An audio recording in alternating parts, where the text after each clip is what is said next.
All right, thank you very much, Joseph Hussain, for that background. We have with us in the studios three guests, and of course, we'll begin by welcoming a regular on Good Morning Nigeria, Ambassador Usman Sarki. Ambassador Usman Sarki is Nigeria's former Deputy Permanent Representative to the United Nations, and most recently, he was a directing staff at the National Institute for Policy and Strategic Studies, Kuru, near Jos in Plateau State.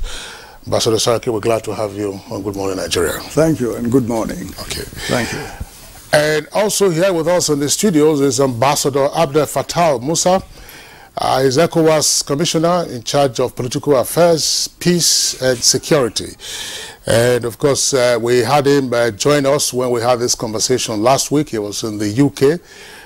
So we're glad to have you with us here at the studios, Ambassador Musa. Thank you. And once again, you know, we commiserate with you on the passing of your son. Thank you very much, Kisley. Okay. Here with us at the studios also is Dr. Umar Ado. Dr. Umar Ado is a historian, and he lectured for about a decade at the Defense Academy in Kaduna. First, he was special assistant of the Vice President, later became special advisor under President Obasanjo with focus on research and strategy. Published author and public affairs analyst. Dr. Ado, we're glad to have you this morning. Thank you very much. All right, so let's begin this conversation with the ECOWAS Commissioner, who is in charge of political affairs, peace, and security. The deadline that the authority of ECOWAS, heads of state and government, gave to the military personnel that seized power in Niamey, the deadline expired yesterday, being Sunday. And I'm sure on many lips and, of course, in the hearts of many, the impression would be by now you'll be seeing missiles flying all around, as we saw Gulf 1, Gulf 2 against Iraq, and, of course, the Saddam administration in Baghdad. But here we are, almost 24 hours, let's say about 12 hours, crawling to 12 hours since the expiration of that deadline. What is happening? No, thank you. Thank you. Thank you for having me. Yes, the deadline expired, but I don't think the beating of war drums, have a place now. In military terms, we call something strategic ambiguity. Okay, that is keep people guessing when and where you are going to strike. That is one of the laws of war, right? So the fact that the deadline has expired does not mean that ECOWAS is inactive. Just last week, we had the meeting, a planning meeting of the chiefs of defense staff, who are put together, the whole concept, planning, costing, and everything, and then pledges by member states of ECOWAS for this operation. And let me also remind the audience that people are emphasizing the military intervention aspect, forgetting that ECOWAS said we are going to exhaust all diplomatic channels before war. And I don't think that have been exhausted yet. And there are non-kinetic measures that are in place which are already working, including the sanctions against Niger, today. So ECOWAS has an array of tools. And on Thursday, there's going to be another emergency summit of ECOWAS, the heads of state, who would give further directives as to what will be the next move for the region. Like I said, Kingsley, everything is on the table. All the options are there. But we are still pursuing the diplomatic path, to resolve, this issue. But let nobody be in doubt about the resolve of the member states of ECOWAS that if all diplomatic channels are exhausted and constitutional order is not restored in the country, or very clear signs of restoration of constitutional order, we are not going to eliminate the military intervention option. Okay, you know, since the coup, there's been a lot of tensions in Africa and across the world, and we've always known that ECOWAS has always been firm in its opposition to any unconstitutional change of government. Now, going by the coup in Mali, Burkina Faso, and the other countries, people have been saying ECOWAS has been backing for too long. Is it ready to bite? Yeah. Yeah, I always, you know, tell people that the fact that ECOWAS did not act in the past does not mean ECOWAS must not act now, right? There were, you know, probably some mistakes that ECOWAS had made in the past, but that does not, you know, mean, you know, that when a situation like what happened in Mali or Burkina Faso occurs again, we are going to be silent. And like I said also on another program, ECOWAS is under new leadership, under the chairmanship of, you know, President Ahmed Bola Tinubu. There is a new administration at the ECOWAS Commission. There is a new dynamic that is happening, and there is a resolve to make sure that ECOWAS protocols are obeyed by all member states. They've all signed up to them. And I think if we continue, which will be the next domino, you know, to fall, we are, you know, having, like we just heard in the report, 7 military coups in the last, 3 years or so. So if we allow, you know, this tendency to continue, then the whole West Africa very soon will be under the rule of military boots, okay, in it. And we need to stop it at some point.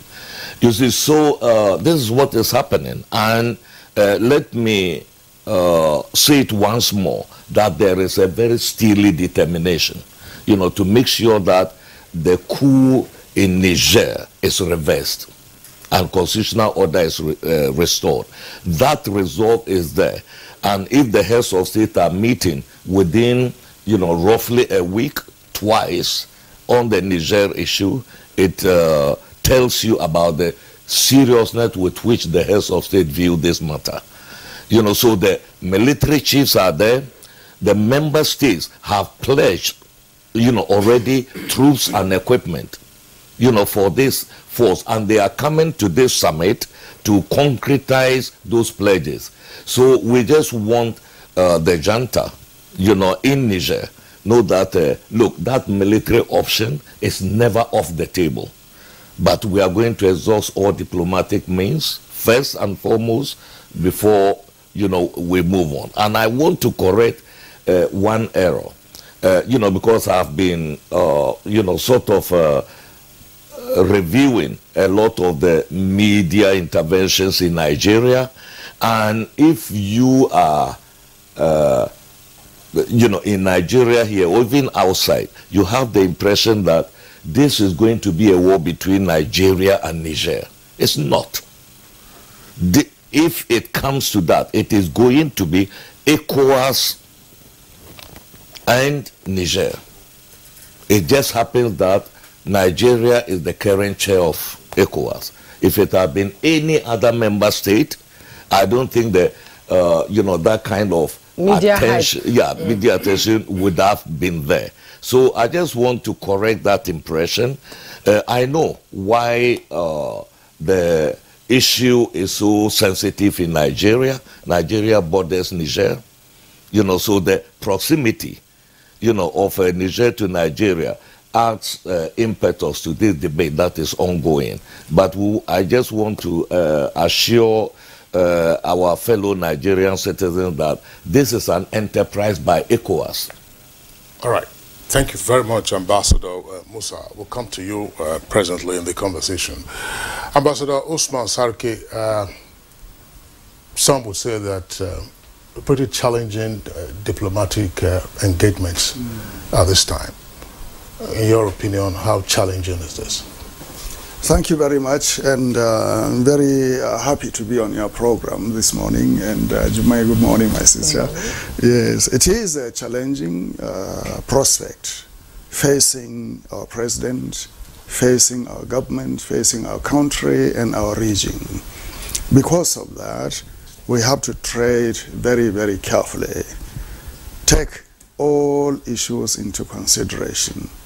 But mainly, we should be guided by the facts, not by sentiments or other considerations that are not germane to the situation.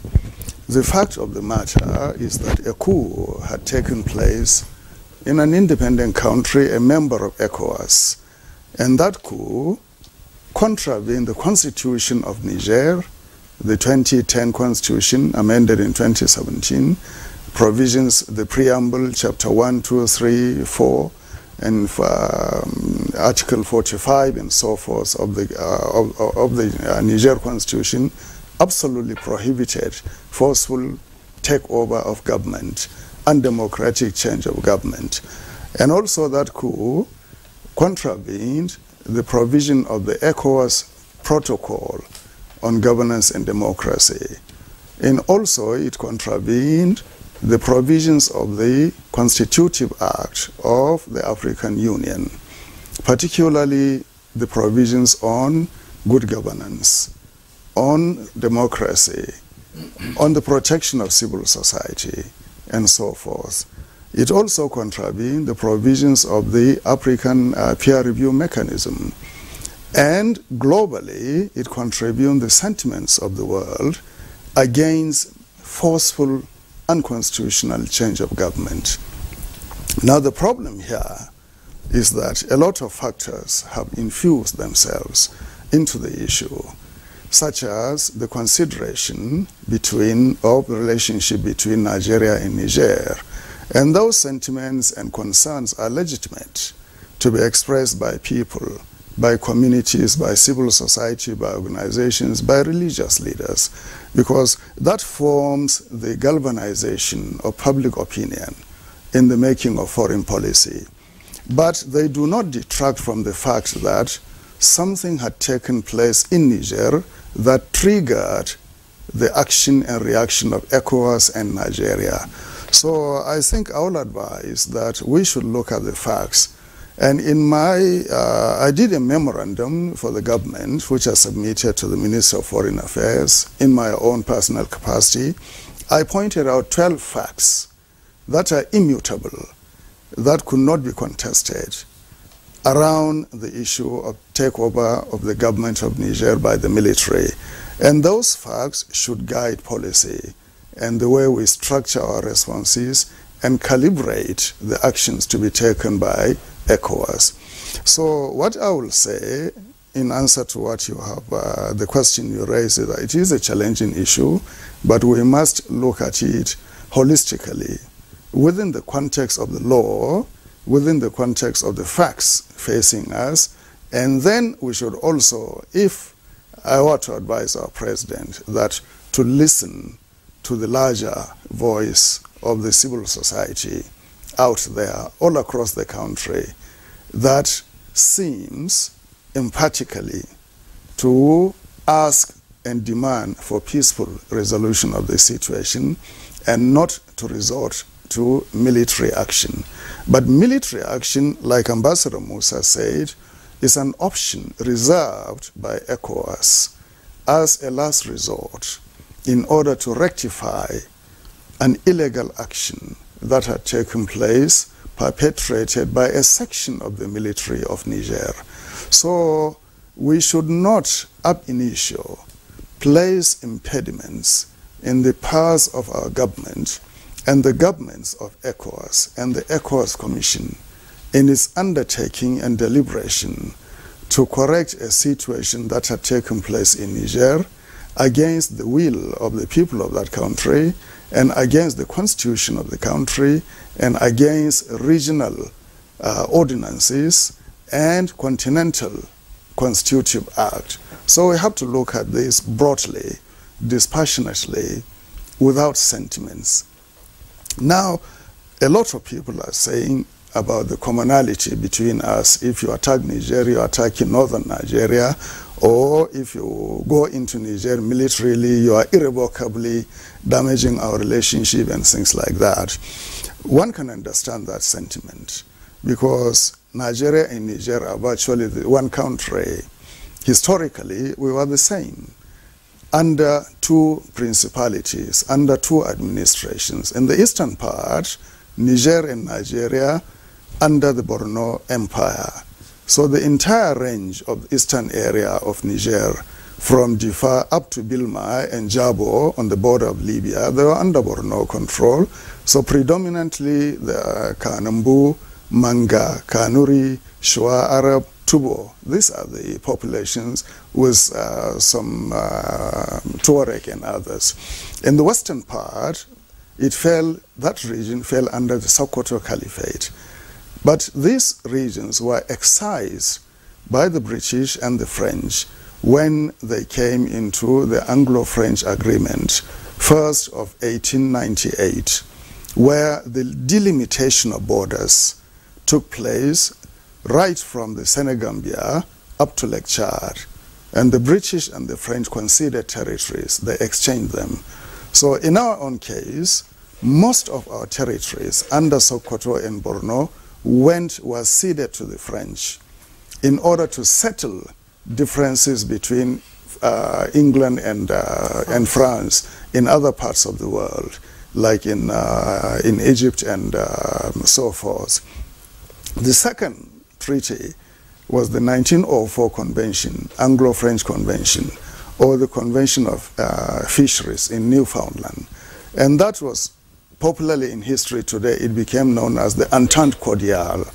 In 1904, England and France signed the agreement whereby Nigerian territories were ceded to France in order to satisfy a situation, to solve a situation in Canada, in Newfoundland in Canada, so that French demands on access to fisheries in Newfoundland will not be asserted, so that Britain will have full control of Newfoundland.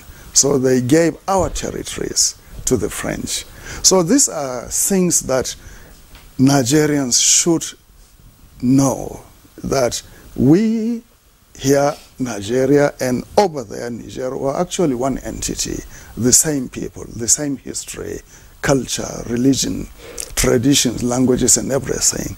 So complications, when they arise, should be settled amicably within the ambit of peaceful coexistence, good neighborliness, non-interference in the internal affairs, subject to the understanding that the internal affairs do not subvert the order of the day or the sensitivities of the people that are bordering that community. And those principles were enunciated first by our late Prime Minister, Sir Abubakar Tafawa Balewa, in New York on December 7. So this, October 7, 1960. So these are issues that we can discuss along the line, which we have to be really very aware of. So Nigeria and Niger are one, really, but we are divided by colonial history. Yes. So any action by West Africa should take into consideration this unison between us, which should not lead to further distancing of our relationship. Yes, indeed. You've brought, to fore so many issues that most Nigerians don't know, and Nigeria and Niger is one. Now let's bring in Dr. Umar Addo, to the conversation. There's a new sheriff in town, and that is President Bola Tinubu. Both guests in the studio, Ambassador Aliyu has said that we should consult and listen to the larger population of Nigerians. Now, I want to ask you this question. The meeting that took place yesterday with the northern governors, with President Ahmed Tinubu, what do you think should be discussed were discussed on the table.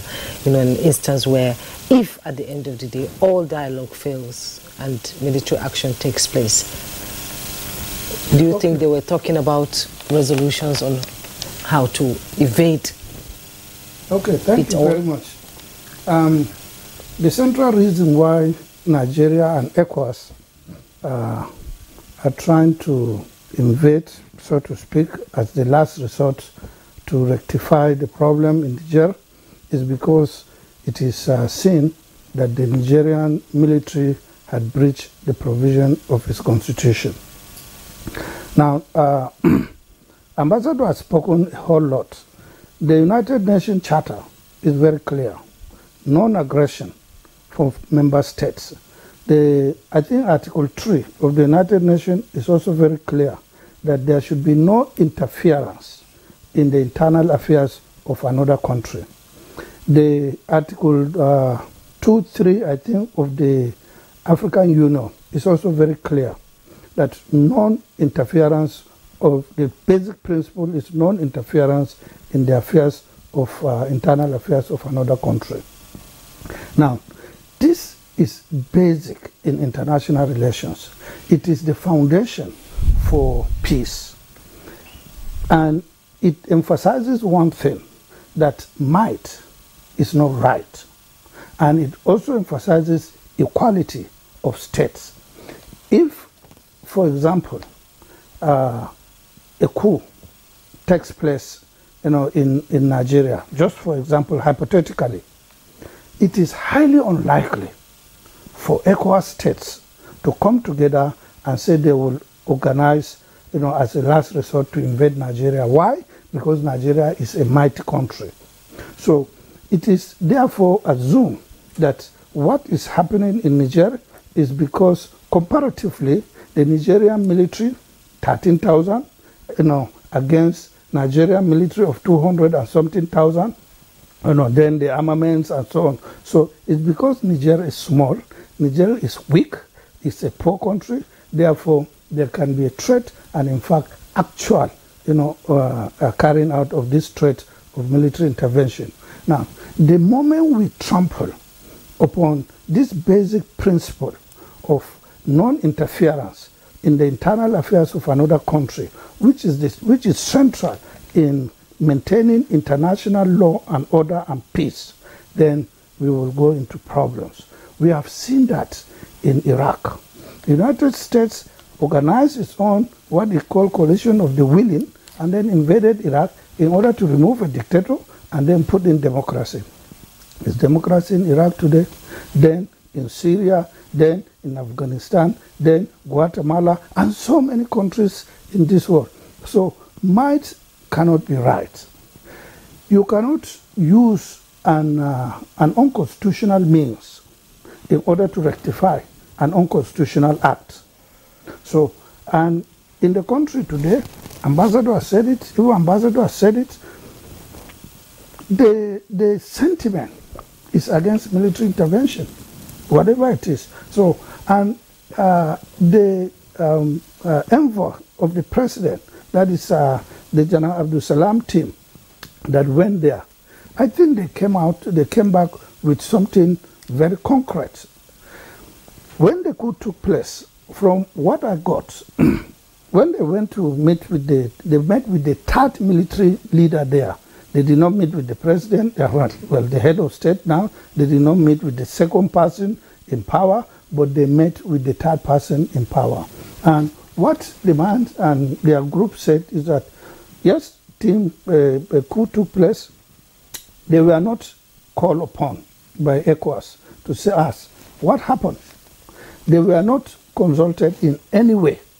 And then they passed a resolution. They only saw this resolution on the news. So now the Abdul Salam team gave them the resolution. So, and in their wisdom, they said, look at the resolution, we are messengers. So they said, okay, give us time. Let us look at this resolution, then give our response to the resolution, and then you can come back maybe after 7 days to come and collect back our response, take it to the chairman of ECOWAS, and then on the basis of our response, he now calls for a meeting of ECOWAS heads of state and then discuss this resolution. Then an ultimatum was also given at the same time when in that resolution. But during that period, they also cut off, the lives of Niger, which is, an agreement between Nigeria and Niger for the purpose of maintaining the free flow of the Niger River. Then, two, they have put an economic sanction. They have closed borders. They have put a non-fly zone. So what is left? The ultimatum, the only thing left in that ultimatum is war. And the sentiment is against war. And Ambassador has outlined the relationship between Nigeria and Niger. You cannot just change that relationship, even though the Europeans have dissected us and separated us. But that we have not left the relationship. I come from Adamawa State. They have dissected Adamawa between Nigeria and Germany. Most of our people live in Cameroon today, and I have relations in Cameroon. I have my brothers and sisters married from Cameroon and so on. So we cannot just throw away on the platter just because the Europeans have divided us. We cannot just throw away this relationship. So I would suggest very strongly to the president and also to all members of ECOWAS that military option should be off the table, completely off the table. And what do you need? You block them. If you want to support them, go there, support a group, and that group should now change their own system by itself. But for us to mobilize our military and then invade a sovereign nation, we have transgressed the Charter of the United Nations, we have transgressed the Charter of the African Union, and don't think there is any within the ECOWAS protocol that sanction, interference in internal affairs of another member state. I don't think so. So we should not use an unlawful means, to rectify an unlawful act. Besides, I have opposed the military regime, in all its entirety. But that military regime came without a shed of blood. If we go on military intervention, there's going to be blood. So why should we shed blood to rectify a bloodless, system? I think we should take a position that will be effective, that will enhance our sovereignty and the sovereignty of every nation, and it will not cause aggression. Already, we have seen some ECOWAS countries have pledged to support Niger. We have seen it in Mali, we have seen Guinea, Burkina Faso, also Algeria, and yesterday I saw even Egypt. So Niger and Nigeria are both members of ECOWAS. We are both members of United Nations Organization, members of African Union, and members of Organization of Islamic States. So why a Muslim-Muslim ticket in Nigeria will not solve a Muslim-Muslim problem between two Muslim countries? I think we should do that. That's my position. All right. Thank you very much, Dr. Umar Ado, for your position. I'm sure that the other guests may respond to the aspects relating to the principle of non-interference in international law and how that principle has been diminished in recent decades on account also of the surrender, willing surrender of part of the powers of each of the states in the Committee of Nations. But I want to come back to Ambassador Musa, and I'm sure that Ambassador Sarki may also respond to this. I'm asking this question with the utmost respect to their excellencies, members of the authority of the ECOWAS heads of state and government. Was there, as it were, earlier you talked about some errors. Was there a drafting problem with the communique? Because I asked this question again with a tremendous respect to their excellencies. Was it a search for quick fix to have inserted the last clause of the threat of use of force? If diplomacy was going to be the first move, accompanied by sanctions, and ultimately the threat of use of force. I'm asking this because virtually every other conversation now centers on that clause. Mali responding, Guinea responding, Burkina Faso responding, and even the members of the junta themselves in Niamey also responding to that last threat to say we will use that. So why did that appear to have entered the drafting of the communique ab initio? I mean, you were just meeting and yes. You're absolutely right in terms of the sequencing, you know, of action following, you know, the coup d'etat.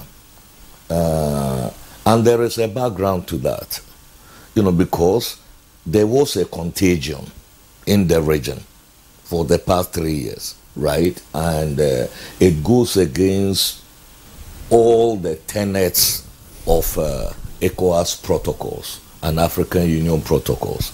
And I would want to correct one thing.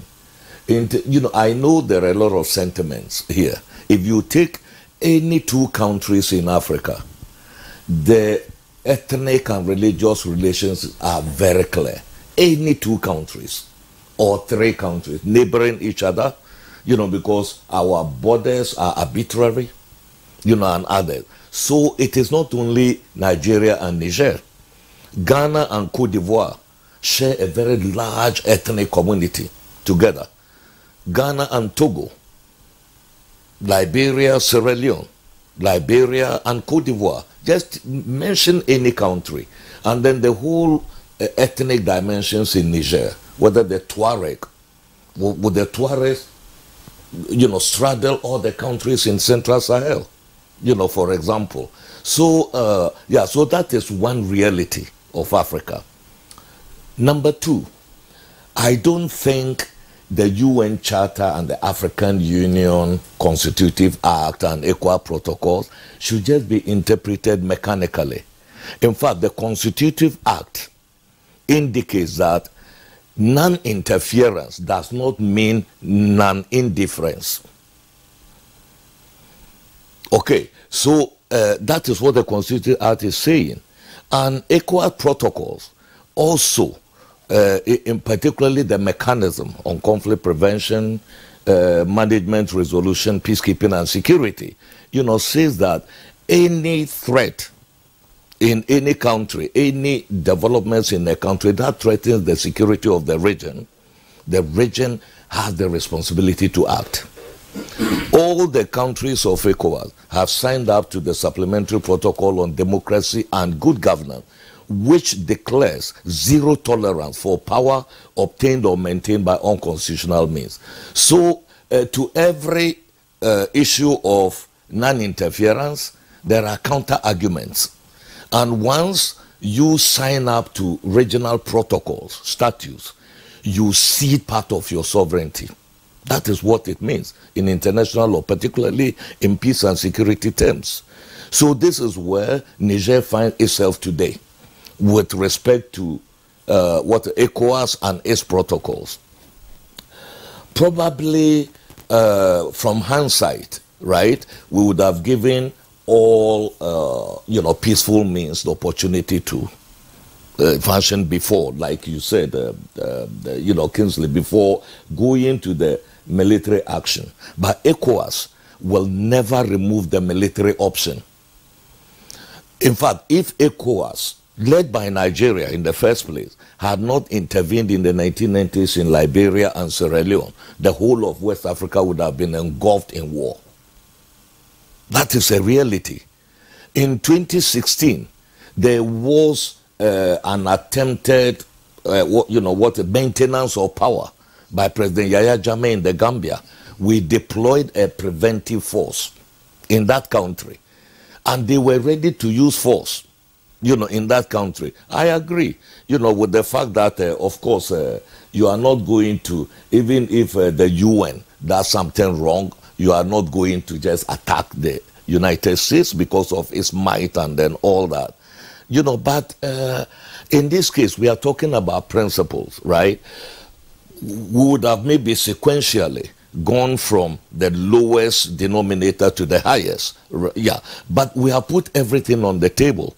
Nobody is saying that now that the ultimatum has expired, we are going to intervene tomorrow. Okay? But we are not removing that option from the table. You know, and that if you remove it, then what is it? If the negotiations are not going to take place, when the authority affairs of, say, President Tinubu, despite the delegation led by former head of state, General Abdul Salami, and then the Sultan of Sokoto and others to that place, the Chiani himself, General, the leader, was not even in the, you know, did not even meet them. In fact, they were at the airport. They didn't even go into Niamey town, you know, proper. You know, so if you are meeting such defiance, okay, from a country that has broken rules that they have all signed up to, and in the first place, the Supplementary Protocol on Democracy and Good Governance came into force under the chairmanship of the former president of Niger, President Tanja, when he was president. So once you have signed up to them, and then you say that ECOWAS has no right, you know, to intervene, you know, when you breach those rules, I think it is fundamentally wrong. And if we do that, then where do we end? You see, so this is the issue. If we talk about the countries that have, you know, said any attack on Niger is an attack on them, it is among the ECOWAS member states, it is the coalition of the countries that have breached ECOWAS protocols. You are talking about Guinea, you are talking about Burkina Faso, you are talking about Mali. These are the only three countries that have said from ECOWAS, you know, region that they are, because all of them are in the same basket. And we are demanding that all of them restore constitutional order by 2024, before the end of 2024.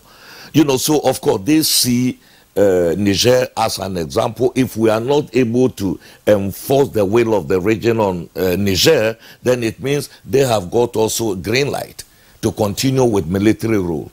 And I don't think citizens of Nigeria, just like citizens of Ghana, where I come from, should take military rule lightly. Everybody knows the antecedents of military rule in the, you know, in the region, and it is not an alternative, you know, to democracy. And we have to do everything to strengthen our democratic principles in the region. This is where ECOWAS is coming from. You know, so we have not exhausted the diplomatic means. We continue with them, and already sanctions are biting.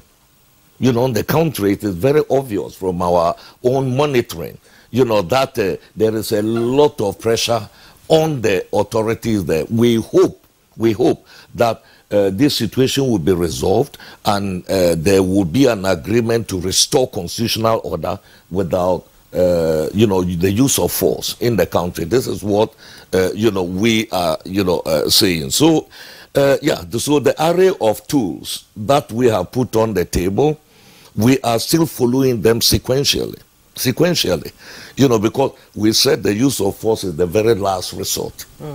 And we stick to that. But the heads of state are determined, like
Or do we still need to look inwards?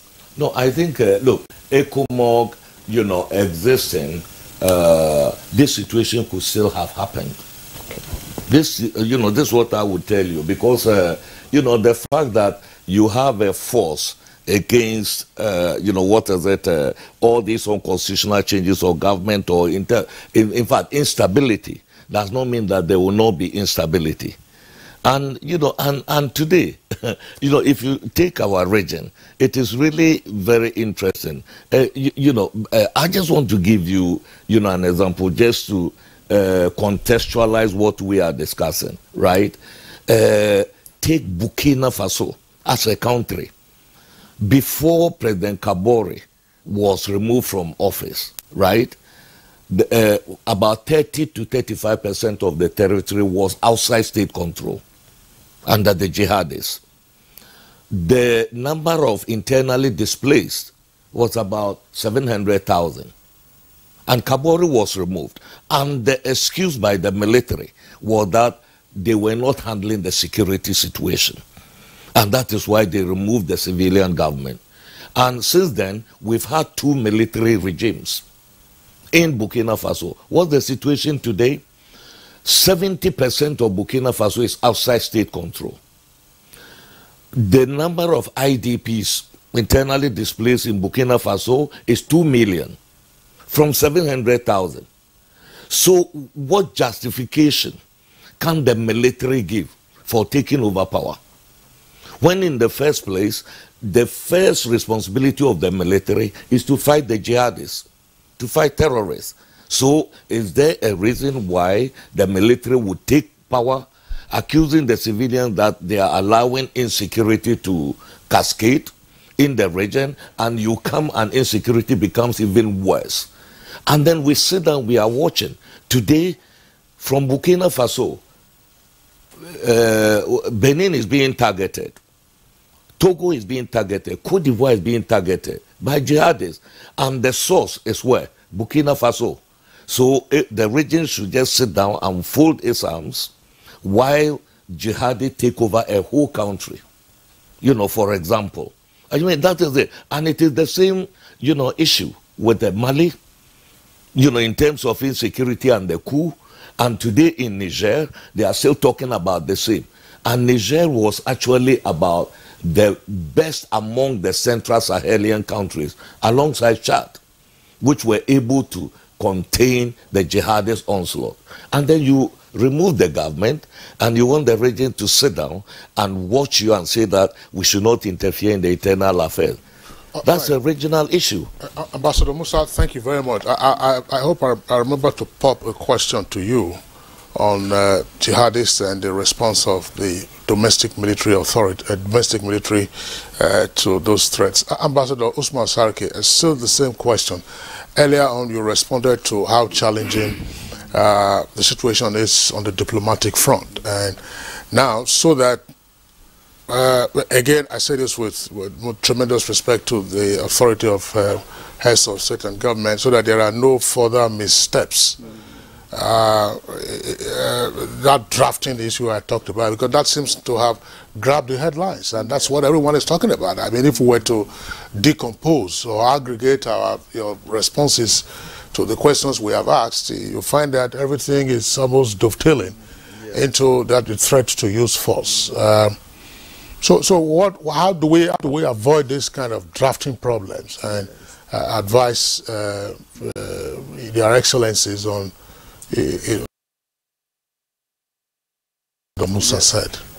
Thank you very much. I think the way forward is for governments to trust their ministries of foreign affairs, to trust their diplomats, to trust the foreign policy and security establishments of their countries. Now, when our president, His Excellency Ahmed Bola Tinubu, went to Guinea-Bissau, he made this declaration in his speech on non-tolerance or zero tolerance to military coups and unconstitutional takeover of government.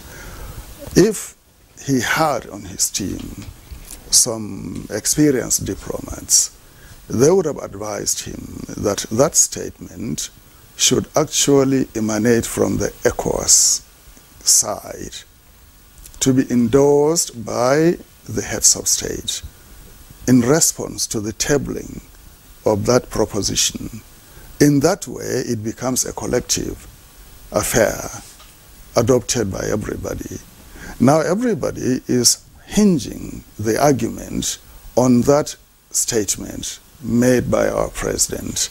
Very forceful, straightforward, unambiguous statement about intolerance towards military intervention. That is the problem. And I think he repeated it in Nairobi when he went. That is not bad.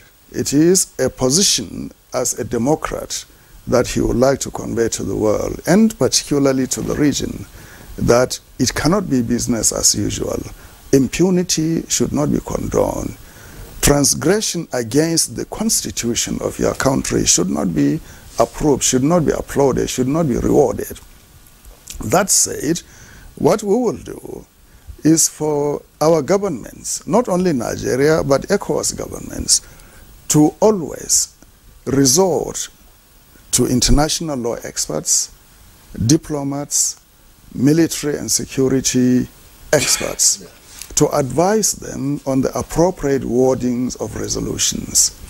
It is very important that processes and normative contexts are clearly understood, especially in terms of the end result and ramifications.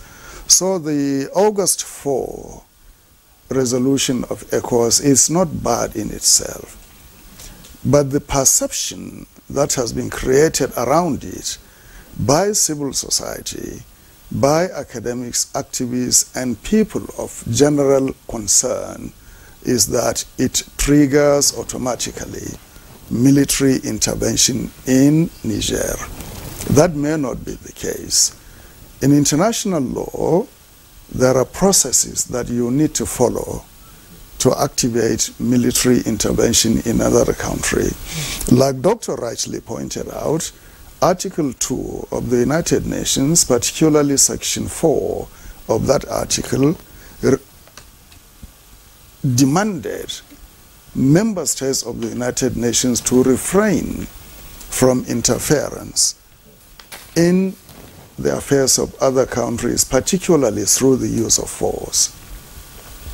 Now, international law under use cautions, that is, the peremptory norms of international law from which there can be no derogation, established in the Corfu Channels case in 1949, that is between Albania and the United Kingdom, on access to the channel of Corfu and so forth, that the use of force is not something to be condoned under international law in the relations between countries. The other case was the Nicaragua case between Nicaragua and United Nations in 1986. Also, the International Court of Justice ruled that it is illegal to use military force to settle affairs between two countries. However, Chapter 7 of the UN Charter has given allowance to the Security Council of the United Nations to take appropriate measures, including military intervention, to reverse a situation that poses a threat to international peace and security. And under Chapter 8, supported by the provisions of Article 53 of the United Nations Charter, regional arrangements can be triggered to lead to intervention in the affairs of another country if egregious violation of law, order, human rights, and so forth is perceived to be taking place. Now, there is another provision under international law or process. There is the International Commission on Intervention and State Sovereignty that led to the adoption of the principle of responsibility to protect. That also provided the normative context, the principles and philosophical context in which intervention could take place on humanitarian grounds, where war crimes serious violation of human rights, genocide, and things like that are to take place. So it's a very complex issue that cannot be dissected or understood within a program like this one. But the bottom line is that there should not be precipitation towards military action in this specific case of Niger and ECOWAS. However, the credibility of the regional grouping, the integrity of ECOWAS, and moreover, the decision of the heads of state and government of ECOWAS must be respected and should not be treated with disdain or condescension, dismissal by anybody, let alone by the illegal regime that has taken government forcefully in Niger. This is a matter of law, a matter of principle, a matter of convention. We have to be very clear. We should separate the facts based on the law, on principles and conventions from the sentiments of the people. Ambassador Sarki, thank you very much.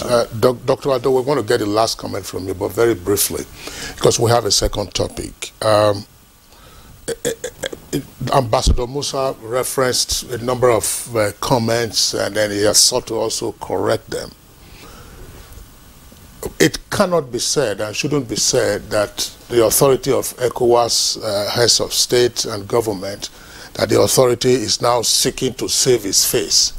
It's already expressed its displeasure at what happened in Niger. And the whole idea, as Ambassador Musa has also indicated, and I'm sure other analysts will agree, is not to decimate Niger and its people, but to say, fulfill your own international obligations. But now that everyone, almost everyone, is hanging on to the coattails of, say, war, war, war, what advice would you give to the authority of ECOWAS heads of state to back off, as it were, without eliminating that particular option, to say that, look, as I said, not a matter of face saving, but that our intendment wasn't to go and destroy Niger? In 30 seconds. In 30 seconds? Okay. Well, okay. Let them use diplomatic and economic and political means of getting this issue resolved. My fear is this: if you use military, it is going to escalate the problem seriously. Already, we've seen report, I don't know how authentic it is, that the junta in Niger had already signed an agreement with an international mercenary, the Wagner Group. Now, this is going to throw the West African sub-region into a theater of international and global crisis. And we do not know where it will end. And right now, where the tension is in the international community between the West and the East, for the purpose of international supremacy, global supremacy, this is a very dangerous thing to do. So we should not allow the West or the East to come and use us to play a proxy war in our territory.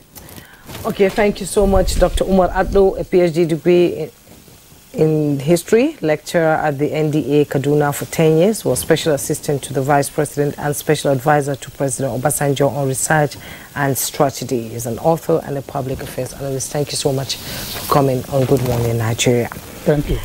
Ambassador Usman Sarki, former Nigerian Deputy Permanent Representative to United Nations. Thank you so much for coming. Thank you. Thank you very much. Thank you.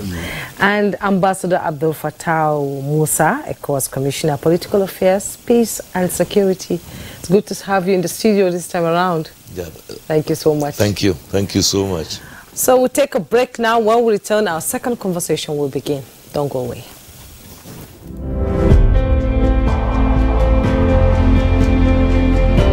Our commitment is to promote the greatest good for the greatest number of our people. On principle, we shall never falter. We will get out of this turbulence. And due to the measures we have taken, Nigeria will be better equipped and able to take advantage of the future that awaits her.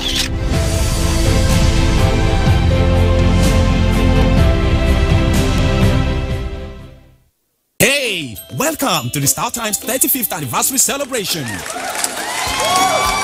To say thank you to every Star Times family for being an integral part of our journey. Star Times has decided to give you a price slash on decoders. Yes, we are slashing the price of our antenna decoder from 8,900 naira to 7,500 naira and the dish decoder from 13,300 naira to 9,900 naira. But that's not all. Existing subscribers can recharge for 2 months on their current bouquet and get upgraded to the next higher bouquet. And if you recharge on the classic or super bouquet, you will receive a fantastic reward of extra 15 days of free viewing. You can enjoy our top local and international content. So, what are you waiting for? Quickly, visit any Star Times outlet around you to recharge or buy your decoder between June 12th to August 31st to enjoy this fabulous offer. Wow! Yay! Let the celebration begin! Star Times, entertain your family. The counsel of our fathers. I will urge and advise our younger generation to use talent and brain to sort out problems, not arms. Nigerian youths, let's build our nation together.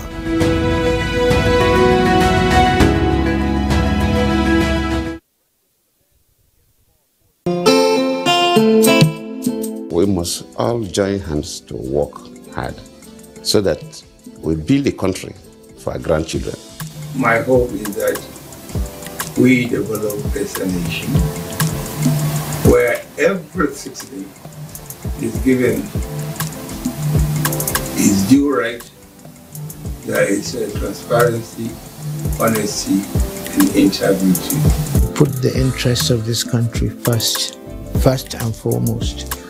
Interest of Nigeria is being one nation, one people. The need, if I mean, to put things right, things that have gone wrong before, to try and put right, for this, for the love of country.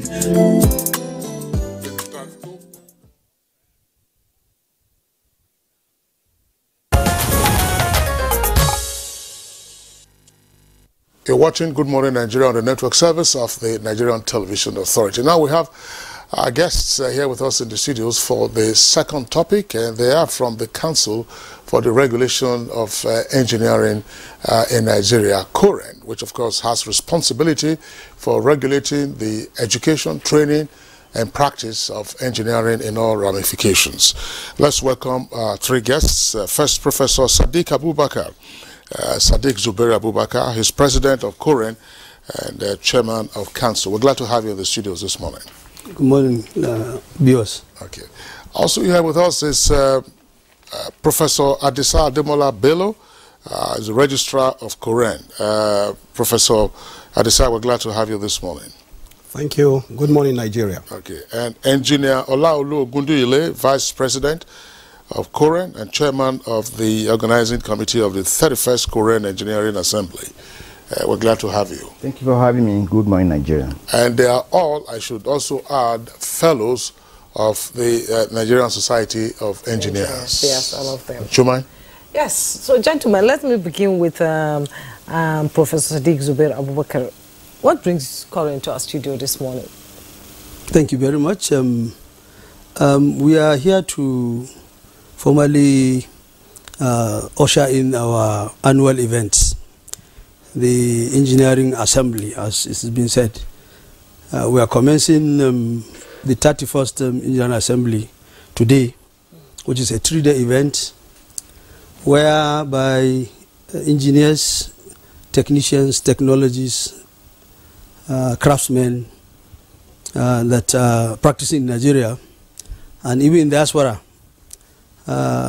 usually comes together and review our activities for 1 year and identify gaps and formulate interventions that will improve our practices so as to be able to serve more diligently in our profession for our country and even beyond.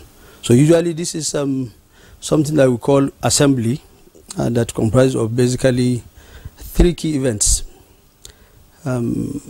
a general assembly that we hold tomorrow, whereby we have dignitaries that will come and we speak to an important issue. In this year, we are looking at our code of conduct of practice. How do we strengthen that and entrench more deeply how our registered practitioners across the country perform their practices of engineering? And the second major activity is what you call the Engineering Family Forum, whereby the four categories that we have. You know, COREN is an umbrella of 4 different professionals: the engineers, the technologists, the technicians, and the craftsmen. Each of these professionals have what you call associations. Like we have the NSE for the engineers, we have NTA for the technologies, we have NICED for the technicians, and we have NAEC for the craftsmen, and we have what you call AKEN, you know, the association for the consulting engineers. Now, usually these 4 or 5, COREN usually, you know, invite them with other key stakeholders like MAN, like ITF, like, you know, SON. We sit down and we look into 1 or 2 issues that we believe is creating some hindrances for our professionals to practice. This year we also have created what we call a blended kind of practice, where our colleagues in diaspora, because we have registered professional engineers, technologists that are practicing in other climes all over the world, and they have requested that they want to partake and participate in such annual events. So this year we are also having a virtual perspective of that. Those that are not available physically in Nigeria can join and participate. And so at the end of the day, we usually pull out what we call resolutions that will talk to some key issues that will be able to improve the standard and quality of our services, looking at the upstream right from education, like Kingsley said, the educational aspect where you train, at the university level, at the polytechnic level, at the monotechnic level, and even at technical colleges level, down to the trainings and then the practicing. So basically, this is what we are going to have this week. All right. Thank you very much, President of COREN. Let's bring in the registrar now, Professor Adisa Ademola Bello. The President has already ticked off some of the key highlights of the conference, but tell our viewers some more. Where is the conference taking place, and what is the duration of the conference, and who are the expected participants? Thank you very much. The conference is taking place at the International Conference Center here in Abuja. Today, Monday, from 8 o'clock right to 6 o'clock p.m., participants will be registering. We have online registration. Those who have already registered by now, their materials are ready. So what they do today is to pick them up. Tomorrow we'll have the opening ceremony. The opening ceremony is also going to be in the International Conference Center. We are expecting the President of Nigeria, His Excellency Bola Tinubu, to be the special guest at the event. We are hoping also that the Vice President will also be at that event. The chairman of that event is the MD of Wema Bank, Mr. Maruf Oseni, and we expect that all MDAs that are involved in engineering practices will be present. Chiefly, we expect that our host, the Permanent Secretary of the Ministry of Works and Housing, will be the host of the meeting, and the Permanent Secretary of the Federal Capital Territory will also be a co-host of that meeting. We also expect that the board chairman of engineering institution in Ghana will be our lead speaker. So we're looking at an international perspective to what we'll be discussing. We hope that at the family forum, we'll rub minds a little bit different from what we are used to. In the past, we normally bring the practitioners to tell us what they have done. We discuss our issues, challenges, and profile ways forward. But this time, we're looking a little bit different because there are some new things that have come up. Chiefly, the fact that Korean will no longer be sponsored by the, will not be part of budget of the Federal Republic. So we're asking our practitioners to come sit with us. Let's chart a new way. What are the things that we need to do to be able to be sustainable in Nigeria? We'll be doing that also at the International Conference Center. We're rounding up, God willing, on that Wednesday, the 9th of August, with a dinner where all the practitioners will unwind from what we have done, hopefully between today, Monday, right through to that Wednesday. Indeed, you will need definitely to unwind. Every conference has a theme. What is your theme for this year, and why did you choose the theme? Yeah, we are looking at the theme as you have actually mentioned, that entrenching and strengthening engineering practitioners, code of conduct, and the resilience in engineering practice in Nigeria. Because if you look at it, every nation, every clime has code of conduct. If we are entrenching engineering practice, we need to know, we need to have a standard. We need to look at what are the codes. If you want to supervise, you must look at the areas and codes of what you need to practice. For instance, if you are having a site, maybe as a construction site, you need to have the cadres of engineers that will be there. There will be an engineer, there will be a technologist, there will be a technician, there will be a craftsman. So code on that, apart from that, the materials and the strength and all the things that you have to do, we need to look at them so that actually we can now re-energize ourselves to see that things are done properly. And like the registrar said, we need to evaluate matters of mutual interest that will actually help us to enhance the growth of engineering in this country. Well, that's fine. Code of conduct for engineering practice is a very significant one against the backdrop of some of the challenges we've been having with engineering matters. I know that the usual response is that it is quacks that are involved. Structural collapses, no, this is the business of quacks. They didn't engage such persons.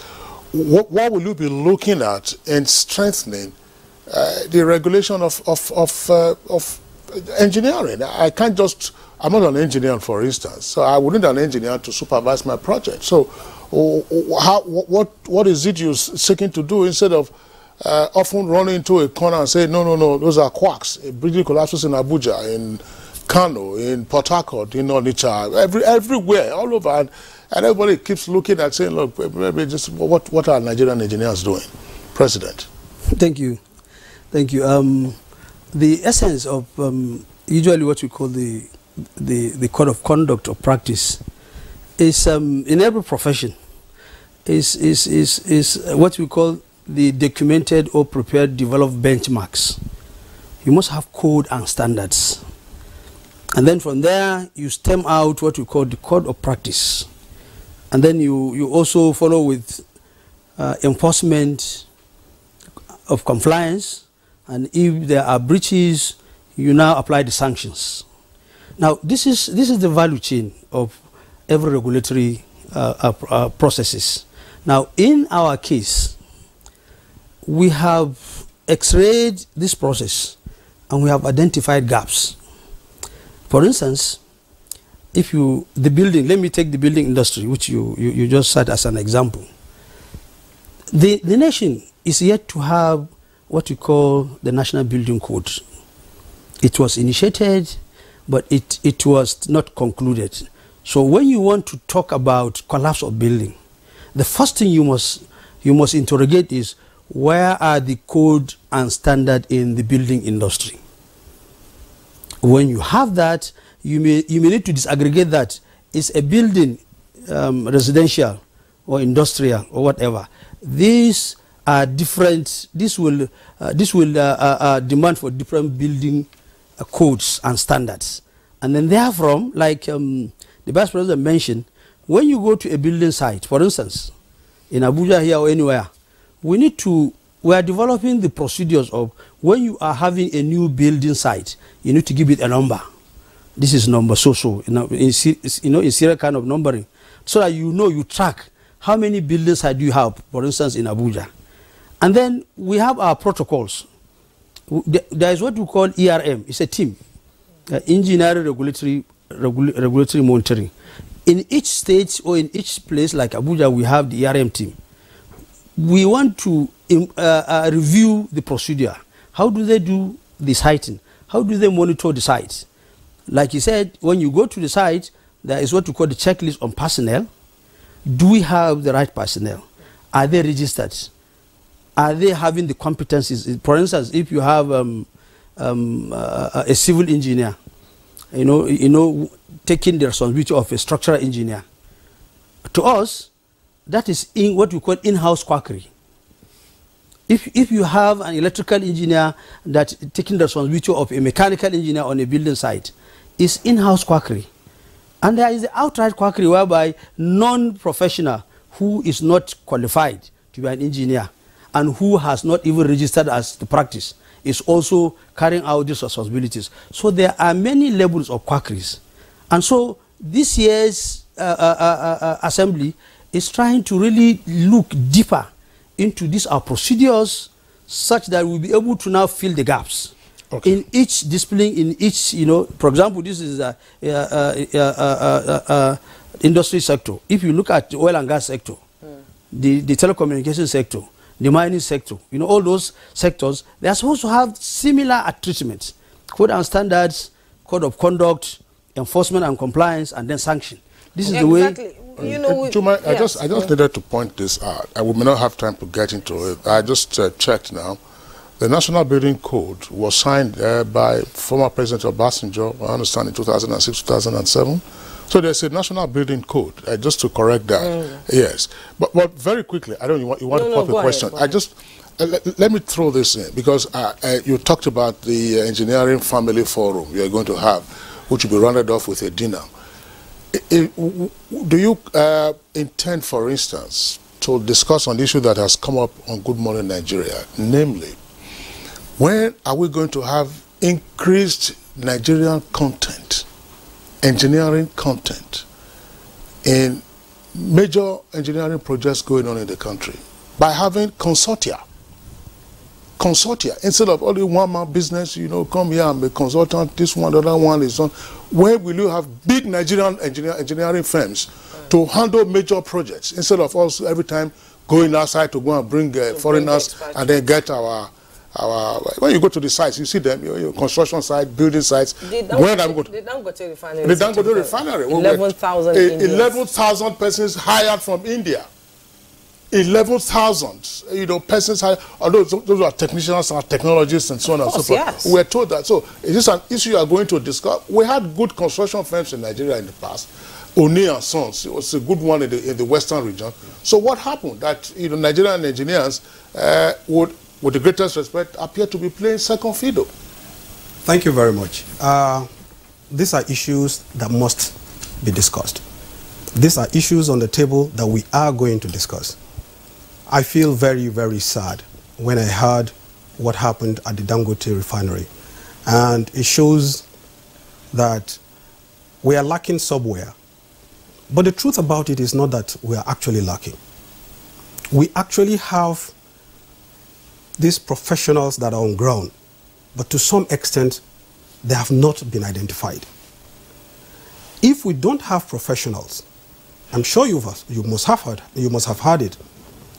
Just this June, the International Engineering Alliance gave Nigeria a clean breath to say that what we are teaching, what we are training on engineers in Nigeria is comparable to the elite group of the Washington Accord.